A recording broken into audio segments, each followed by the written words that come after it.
7 सप्टेंबरपासून सुरू होत असलेल्या गणेशोत्सव आणि येणाऱ्या ईद-ए-मिलादच्या पार्श्वभूमीवर चांदवड पोलीस स्टेशनच्या वतीने चांदवड शहरातील सरकारी विश्रामगृह येथे शांतता कमिटी सदस्य तसेच सामाजिक कार्यकर्ते, राजकीय पक्षांचे पदाधिकारी, चांदवड तालुक्यातील सर्वच गावांचे पोलीस पाटील तसेच सार्वजनिक गणेश उत्सव मंडळाचे अध्यक्ष, उपाध्यक्ष, ज्येष्ठ नागरिक तसेच सर्व समाजातील लोकप्रतिनिधी यांची बैठक घेण्यात आली। सण उत्सव काळात शहरात कायदा आणि सुव्यवस्था टिकून ठेवण्यासाठी सर्वांनी सहकार्य करावं, उत्सव काळात कोणतेही गालबोट लागणार नाही याची दक्षता घ्यावी, तसेच सार्वजनिक गणेश उत्सव मंडळ आणि सांस्कृतिक जनजागृती, वृक्षारोपण, रक्तदान शिबिर, स्त्री भ्रूण हत्या, सामाजिक देखावे असे उपक्रम राबवत उत्सव साजरे करावे असं आवाहन मनमाड विभागीय पोलीस अधिकारी बाजीराव महाजन यांनी केलं। चांदवडचे तहसीलदार मंदार कुलकर्णी तसेच चांदवड पोलीस स्टेशनचे पोलीस निरीक्षक कैलास वाघ, त्यांचे सहकारी कर्मचारी यांच्यासह चांदवड शहरातील शांतता कमिटीचे सदस्य आणि सर्व समाजातील प्रतिनिधी यावेळी मोठ्या संख्येने उपस्थित होते। मग जर आम्ही 2 वर्षासाठी हे गाव आमचं मानतो तर तुमचं जर अख्खं आयुष्यच इथं जातं तर तुमची जबाबदारी आमच्यापेक्षा जास्त आहे का या गावामध्ये कुठलाही सण उत्सव जर झाला तर तो अगदी शांततेने पार पडेल, उत्साहाच्या वातावरणात पार पडेल आणि आपल्यापासून दुसऱ्याला कोणालाही त्रास होणार नाही। आता जे मीटिंगसाठी एवढे लोक इथं आलेले आहेत तर माझी अशी अपेक्षा आहे तर ह्याच्यापेक्षा जास्त मल्टिपल संख्येमध्ये तुम्ही बाकीच्या लोकांना सुद्धा सांगावं का ज्या दिवशी ईदचा सण असेल, मिरवणूक असेल, सगळे लोक तिथं सामील होतील। आताच मला कैलासने एक टी-शर्ट दाखवला, त्याच्यावर पोलीस मित्र नावाचं असं त्यांनी टी-शर्टवर छापून घेतलेलं आहे। तर त्या पद्धतीचे टी-शर्ट घातलेले एक कार्यकर्ते, स्वयंसेवक त्या दोघे मिरवणुकीमध्ये मला दिसले पाहिजे। गणपतीच्या मिरवणुकीमध्ये 10 दिवस दिसले पाहिजे आणि ईदच्या सणाच्या दिवशी पण दिसले पाहिजे। म्हणजे आपल्याला हा भेदभावच नाहीये का गणपती सण आमचा आहे आणि ईद सण मुस्लिमांचा आहे। हे सर्वच सण आमच्या भारतीयांचे आहेत आणि आम्ही सर्वच भारत मातेचे सुपुत्र आहोत आणि या भारत मातेला जगाच्या नकाशावर उज्ज्वल करण्याचं, उंच नेण्याचं काम आम्ही आमच्या ह्याच्यातून करू। तुम्ही म्हणणार का आम्ही एकटे जगाच्या नकाशावर कशी करू शकतो? तर येवल्याची पैठणी जशी जगाच्या नकाशावर जाऊ शकते तसंच चांदवडचे सुद्धा स्वयंसेवक, चांदवडचे सुद्धा नागरिक, शांततामय नागरिक हे दाखवून देऊ शकतात। एकटा माणूस त्याने जर ठरवलं का हे मी करू शकतो, माझ्यापासून सुरुवात करायची तर ती नक्की होते। तुम्हाला जर अजून सोप्या भाषेत सांगायचं असेल तर मी सांगतो की मैं कतरा होके भी दरिया से जंग करता हूँ। कतरा म्हणजे एक बूंद, छोटासा बूंद असतो। मैं कतरा होके भी दरिया से जंग करता हूँ, मुझे बचाना समंदर की जिम्मेदारी है। दुआ करो कि सलामत रहे मेरी हिम्मत, ये अकेला चराग भी कई आंधियों पे वारी है। म्हणजे एका माणसाने जर ठरवलं का मला हे बदलायचं आहे सगळं वातावरण, मला शांतता करायची, मला माझ्या गावाचं नाव करण्याचं तर तो करू शकतो याचा मला पूर्ण खात्री आहे आणि मला विश्वास आहे। सुरुवातीपासून सर्व वक्ते सांगत होते का चांदवडचे लोक अतिशय शांतताप्रेमी आहेत आणि अतिशय शांततेच्या वातावरणात तिथं सण उत्सव साजरे करतात। त्याच्यावरून मला पूर्ण खात्री पटलेली आहे का निश्चितपणे आपण सर्व लोक आपल्याला स्वतःला पण सहकार्य करा आणि या बाजूच्या बसलेल्या प्रशासनाला सुद्धा आपण सहकार्य कराल, याबद्दल माझ्या मनामध्ये काही शंका नाही। अतिशय योग्य आहे कारण गेले 1.5 वर्ष जवळपास होत आलेत मला आणि अतिशय चांगला अनुभव आहे। तुम्ही म्हणजे रिटायरमेंट नंतर आम्ही कौतुक करू आणि आताच कौतुक करतो की आम्ही खरंच खूप चांगल्या नोकरीत आहोत।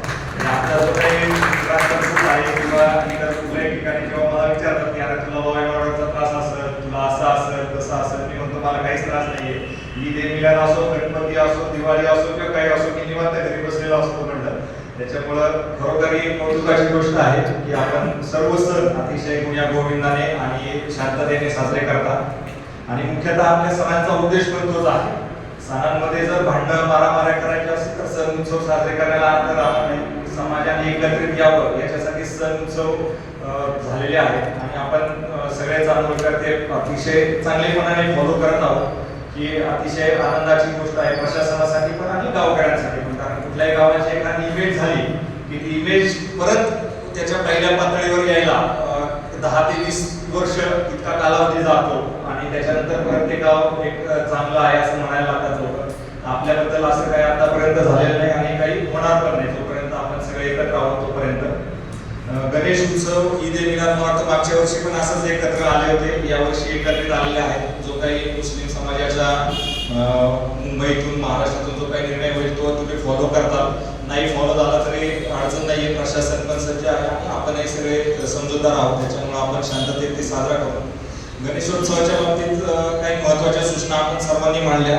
नगरपालिका आणि महावितरणवाले ते काम करतीलच, पण ॲडिशनल काही सूचना अशा आहेत की जिथं विसर्जन होणार आहे 2-3 तलाव आपण जे सांगितले तिथं बॅरिकेडिंग करावं.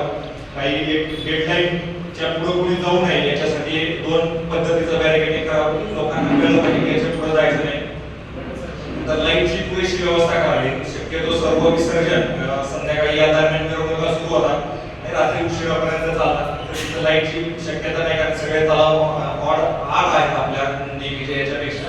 तर नगरपालिकेमार्फत तिथं फ्लॅश लाईट वगैरेची व्यवस्था करावी. चांगले पोहणारे आम्ही प्रशासनामार्फत शोध घेऊ की चांगले पोहणारे लोक कोण आहेत, पण आपल्यालाही माहिती असते गावातले लोक असतील स्थानिक.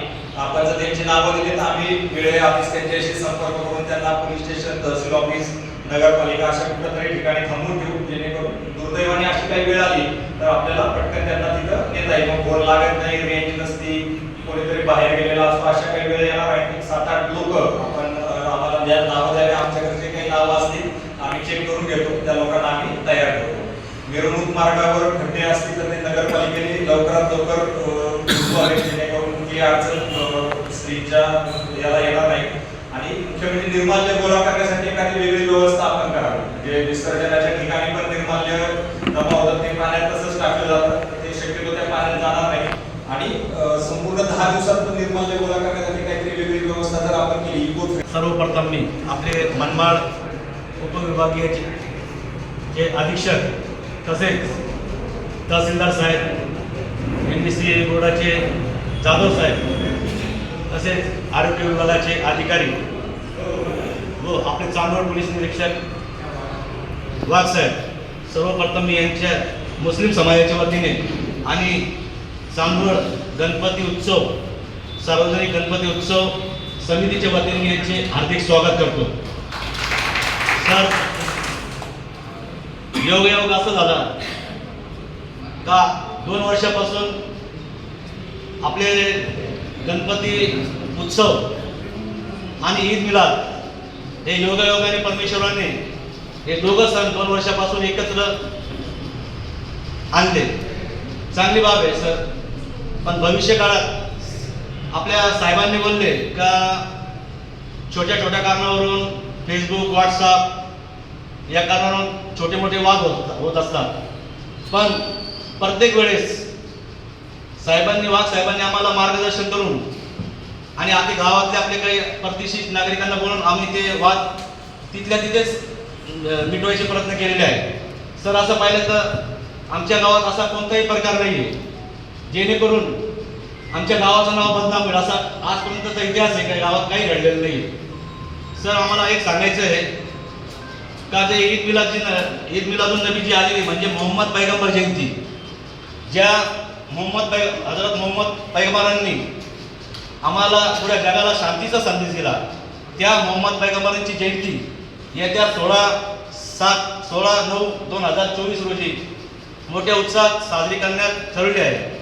पण तसेच 17 तारखेला आपले साहेब, आम्ही तर समजा आमचा समाधान निर्णय घेऊ शकत नाही का 16ला करायची का 17ला करायची.